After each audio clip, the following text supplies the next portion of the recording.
Video में Maruti Ertiga गाड़ी के एसी में आने वाले इलेक्ट्रिकल प्रॉब्लम को डिस्कस करेंगे कि अगर आपके गाड़ी में कोई इलेक्ट्रिकल प्रॉब्लम आता है जिससे हमारा एसी कंप्रेसर ऑन नहीं होता है। जो आप वीडियो में देख रहे हैं वो हमारा एसी कंप्रेसर है।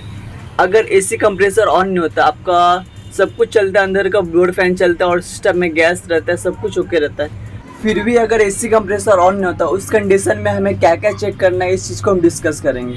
तो ये हमारा एसी कंप्रेसर है। तो कितना ऐसा केस में होता है कि हमारा कंप्रेसर सीज होता है जिसकी वजह से हमारा कंप्रेसर घूमता नहीं। तो सबसे पहले आपको कंप्रेसर को घुमा के चेक कर लेना है कि वो हमारा जो कंप्रेसर का जो क्लच है वो फ्रीली घूम रहा है या नहीं। तो मैंने इसमें चेक कर लिया कि हमारा कंप्रेसर क्लच फ्रीली घूम रहा है, तो इसमें जो प्रॉब्लम होगा वो इलेक्ट्रिकली प्रॉब्लम होगा। तो दूसरा चीज़ आपको ये चेक करना है कि सिस्टम में गैस का जो प्रेशर है वो ठीक ठाक है नहीं। तो मैंने मीटर ला के आपका गैस का प्रेशर चेक कर लिया, गैस का प्रेशर ठीक है नहीं। तो इस गाड़ी में वैसे कोई भी इलेक्ट्रिकल प्रॉब्लम नहीं है, मैंने बस समझाने के लिए आपको ये सब बता रहा हूँ। इसमें प्रेशर भी 0 है। तो आपको गैस का प्रेशर चेक करना है कि ठीक है कि नहीं। गैस का प्रेशर चेक करने के बाद हम फ्यूज बॉक्स का ऊपर का कवर को खोल लेते हैं। ऊपर का कवर में दोस्तों सब कुछ लिखा होता है, हमारा एसी कंप्रेसर का जो फ्यूज का लोकेशन है वो कहाँ पर है। तो इस कवर में हम पहले देख लेते हैं कंप्रेसर का फ्यूज का लोकेशन कहाँ है। तो ऊपर से जो हमारा 10 एम्पियर का जो है वो हमारा एसी कंप्रेसर का फ्यूज है। तो इसमें आपको दिखाते हैं गाड़ी में हमारा एक्चुअली कहाँ पर है। तो इसमें जो 7.5 एम्पियर का जो आप फ्यूज़ देख सकते हैं वो एक्चुअली हमारा उसमें 10 एम्पियर का लगना चाहिए, इसमें किसी ने 7.5 एम्पियर का लगा दिया। तो आपको फ्यूज़ को ऊपर खींच के आपको देखना है कि हमारा फ्यूज़ ठीक है नहीं। अगर आपका कंप्रेसर ऑन नहीं होता है, कितना कंडीशन में ऐसा होता है कि हमारा फ्यूज़ कट जाता है जिसकी वजह से हमारा कंप्रेसर ऑन नहीं होता है। और फ्यूज कटने का 2 कारण होते हैं दोस्तों। या तो हमारा वायरिंग शॉर्ट हो जाता है, कंप्रेसर में जाने वाला वायर दोनों आपस में टच हो जाता है, या दूसरा हमारा कंप्रेसर का मैग्नेट कॉइल जल जाता है। तो ये 2 कारण से ही हमारा फ्यूज कटता है। तो ये फ्यूज देख सकते हैं दोस्तों, बिल्कुल परफेक्ट है। जैसा कि मैंने बताया कि इस गाड़ी में कोई भी प्रॉब्लम नहीं। तो इसी तरह से आपको भी चेक कर लेना है कि आपका जो फ्यूज़ है वो ठीक है कि नहीं। तो उसके बाद हम फ्यूज़ को लगा देते हैं जैसे हमने खोला था। फ्यूज़ को लगाने के बाद हमें क्या करना है, अगर आपका गाड़ी में फ्यूज़ ठीक है, मतलब कटा हुआ नहीं है, उस कंडीशन में हमें क्या चेक करना है वो चीज़ दिखाते हैं। उसके बाद हम एसी कंप्रेसर में जाने वाला है वायरिंग को खोल लेते हैं। तो हमने कंप्रेसर का जैक को खोल लिया, इसमें 2 वायर जाता है। तो दोनों वायर में हमें एक करके चेक करना है कि इसमें लाइन आ रहा है या नहीं। तो 2 वायर में एक में हमारा पॉजिटिव करंट आएगा और दूसरा में अर्थिंग करंट आएगा। तो दोनों करंट चेक करना है हमें कि इसमें आ रहा है कि नहीं। और कैसे चेक होगा ये चीज़ हम देख लेते हैं।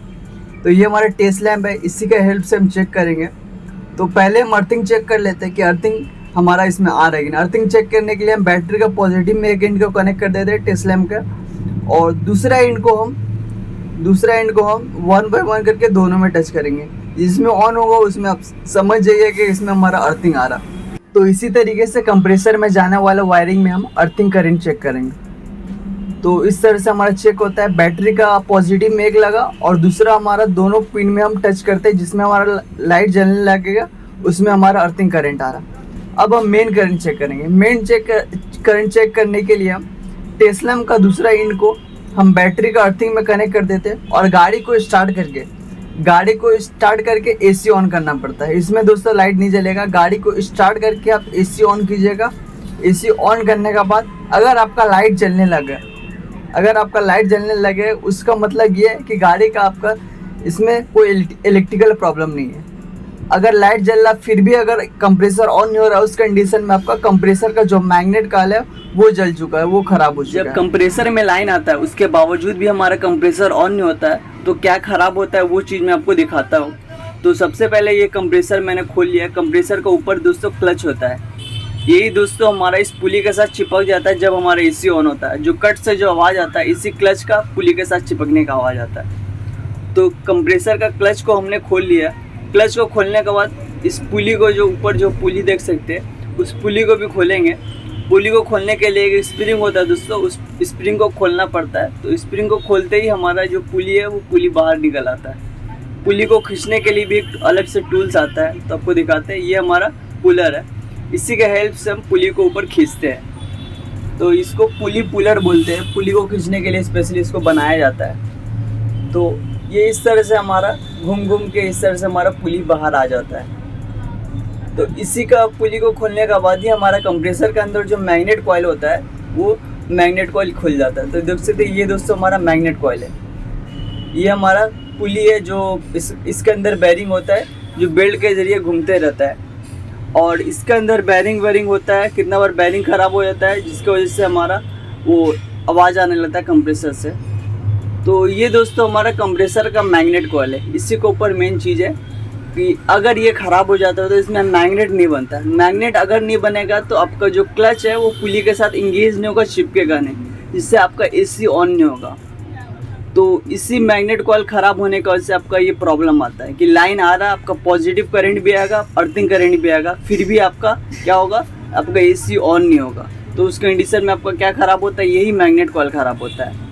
तो अगर ऐसा प्रॉब्लम आता है कि आपका मतलब अर्थिंग भी आ रहा, पॉजिटिव करंट भी आ रहा, उस कंडीशन में आपका ये मैग्नेट कॉइल ख़राब हो जाता है। तो आप सिंपली आप इसको पुराना वाला वो मैग्नेट कॉइल को खोल के नया वाला मैग्नेट कॉइल को इंस्टॉल कर दे गाड़ी में।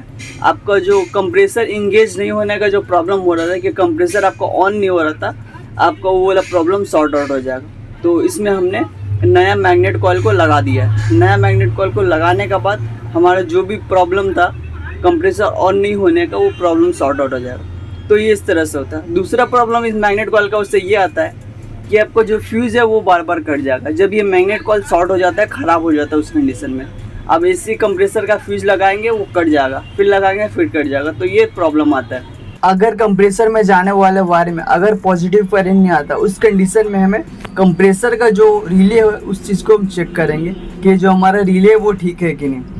आप दूसरा रिले लगा सकते हैं या फिर आप हॉर्न का रिले दूसरा किसी का रिले को कंप्रेसर का रिले का जगह में लगा दें। बहुत सारे कंडीशन में ऐसा होता है हमारा एसी कंप्रेसर का जो रिले होता है वो ख़राब हो जाता है, जिसकी वजह से हमारा कंप्रेसर ऑन नहीं होता है। तो उस कंडीशन में इस तरह से आप चेक कर सकते हैं, दूसरा किसी का रिले को एसी कंप्रेसर का रिले का जगह में लगा दे और उसके बाद आप एसी को ऑन करें कि आपका एसी ऑन हो रहा है या नहीं। अगर एसी ऑन हो जाता है तो इस तरह से आप कंफर्म कर लेंगे कि आपका जो एसी कंप्रेसर का रिले है वो ख़राब हो गया। अगर रिले को आपस में इंटरचेंज करने के बावजूद भी अगर हमारा कंप्रेसर में पॉजिटिव करंट नहीं जाता, उस कंडीशन में हमें क्या करना है ये चीज़ मैं आपको बताता हूँ। तो ये दोस्तों हमारा एसी कंप्रेसर का रिले है। तो उसका हमारा 85 नंबर पिन में मेन रिले गुलाबी कलर का जो बैगनी रिले है उसमें 85 में हमारा पॉजिटिव करंट आएगा, और 86 बाकी जो दूसरा पिन है 86 उसमें हमारा ECM से अर्थिंग करंट आएगा। ये जो ECM है उसमें हमारा ECM से अर्थिंग करंट इस पिन में हमारा 86 में आएगा। तो ये रिले ऑन होगा। रिले जैसी ऑन होगा तो हमारा 30 से आउटपुट करंट निकल कर हमारा 87 में जाएगा, 87 से फिर हमारा कंप्रेसर में जाएगा। तो रिले के 30 नंबर पिन में हमारा फ्यूज से पॉजिटिव करंट आता है, और बाकी जो दूसरा पिन है वो हमारा आउटपुट के लिए होता है, उससे निकल कर हमारा एसी कंप्रेसर में जाता है। एसी कंप्रेसर का जो वायर है उसमें हमारा पॉजिटिव करंट जाता है। ये दोस्तों हमारा एसी का प्रेशर सेंसर है। ये गैस का टेम्परेचर और गैस का प्रेशर को मेज़र करके हमारा ECM को बताता है। अगर ये सेंसर ख़राब हो जाता है उस कंडीशन में हमारा ECM जो होता है रिले के 86 में अर्थिंग करंट सप्लाई नहीं करता है, जिसकी वजह से हमारा एसी ऑन नहीं होता। तो ये कंडीशन भी हो सकता है कि हमारा ये सेंसर ख़राब हो गया जिसकी वजह से हमारा एसी ऑन नहीं हो रहा। तो हमारा जो ECM होता है, ECM वो सारा सेंसर को चेक करता है। पहला हमारा पाइप लिक्विड पाइप का ऊपर होता है, प्रेशर स्विच उसको चेक करता है। वो गैस का प्रेशर चेक करता है कि गैस का प्रेशर ठीक ठाक है या नहीं। अगर गैस का प्रेशर बहुत कम रहेगा तो हमारा ECM एसी को ऑन नहीं होने देगा। दूसरा चीज़ है हमारा थर्मिस्टर को चेक करता है कि हमारा थर्मिस्टर से सिग्नल आ रहा है या नहीं। दोस्तों डैशबोर्ड का कूलिंग कॉइल के अंदर हमारा थर्मिस्टर लगा रहता है, वो टेम्परेचर को बताता है। तो वहाँ से भी सिग्नल हमारा ECM में जाता है। अगर वहाँ से भी सिग्नल अगर ECM में नहीं जाएगा तो भी हमारा एसी ऑन नहीं होगा। तीसरा, और जिस गाड़ी का एसी हमारा क्लाइमेट कंट्रोल होता है उस गाड़ी का कंडेंसर के ठीक सामने हमारा एक वेदर सेंसर होता है। अगर वेदर सेंसर ख़राब हो जाता है और ये ECM को सिग्नल नहीं देता है, इस कंडीशन में भी हमारा एसी ऑन नहीं होता है। और फिर हमारा ECM कूलेंट टेम्परेचर सेंसर को भी चेक करता है, उसके बाद ही हमारा एसी को स्टार्ट करता है ECM। अगर कूलेंट टेम्परेचर सेंसर से अगर सिग्नल हमारा ECM को नहीं जाता, उस कंडीशन में भी ECM एसी को ऑन नहीं करता है। दूसरा ये कि अगर आपका गाड़ी किसी कारण से ओवरहीट होता है, उस कंडीशन में हमारा ECM एसी को बंद कर देता है। अगर आपका गाड़ी का एसी रनिंग है, रनिंग में आपका इंजन ओवरहीट हो गया, ओवरहीट का सिग्नल अगर ECT सेंसर हमारा ECM को बता देता है तो हमारा ECM क्या करता है, एसी को बंद कर देता है। क्यों? क्योंकि एसी चलने से हमारा इंजन के ऊपर ज़्यादा लोड पड़ता है, इसलिए हमारा ईसीएम जो होता है हमारा एसी को बंद कर देता है। अगर आपका गाड़ी किसी कारण से भी ओवरहीट होगा तो इस चीज़ का सिग्नल ईसीडी सेंसर से हमारा ईसीएम को जाएगा और ईसीएम क्या करेगा, हमारा एसी को बंद कर देगा। क्योंकि एसी चलने से ज़्यादा इंजन के ऊपर लोड पड़ता है और लोड पड़ेगा तो और ज़्यादा हीट पैदा होगा और ज़्यादा हीट पैदा होने से हमारा इंजन को ज़्यादा नुकसान हो सकता है, इसलिए ईसीएम हमारा एसी को बंद कर देता है। तो ये थी दोस्तों पूरी वीडियो। दोस्तों वीडियो अगर आपको इन्फॉर्मेटिव लगा तो वीडियो को लाइक कीजिएगा और चैनल को सब्सक्राइब कर लीजिएगा ऐसे इन्फॉर्मेटिव वीडियो को पाने के लिए। धन्यवाद।